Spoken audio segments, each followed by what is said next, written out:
Hello tout le monde, j'espère que vous allez bien. Aujourd'hui, on fait la review de la toute première toupie à rotation gauche. Je veux bien sûr parler de Cobalt Dragoon.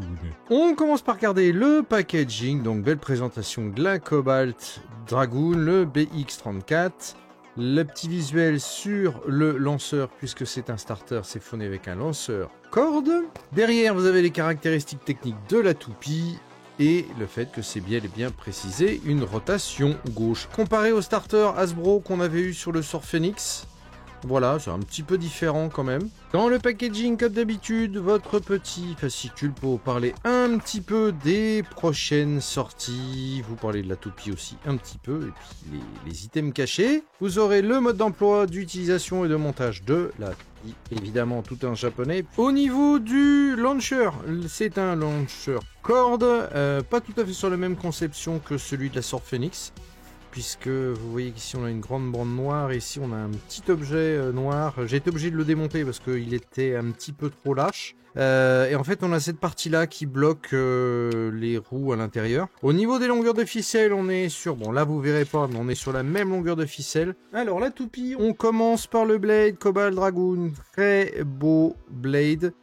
Par contre, il y a une petite chose que je constate entre les boosters, enfin les toupies japonaises et les toupies de chez Hasbro. Je prends par exemple cette Dransword que je n'ai quasiment jamais utilisée. Je la trouve un tout petit peu plus brillante. C'est pas hyper flagrant, hein, mais je la trouve un tout petit peu plus brillante. Dites-moi, ceux qui ont l'habitude d'ouvrir des paquets japonais et qui ont les mêmes en Hasbro, si vous avez remarqué cette différence ou pas. Le ratchet, on a un ratchet de 60. Alors il n'est pas réputé pour être le meilleur des ratchets, puisqu'apparemment ses proéminences ici accrochent beaucoup et provoquent beaucoup de bursts. Au niveau du clipsage, c'est assez rigide, je trouve, ça va. Et on a le beat Cyclone qui normalement va favoriser le déplacement, évidemment, avec sa pointe en spirale. Et limiter, en théorie, les bursts. On a quand même un taux de résistance qui est assez costaud, comme ça va. On va vérifier ça directement dans l'arène.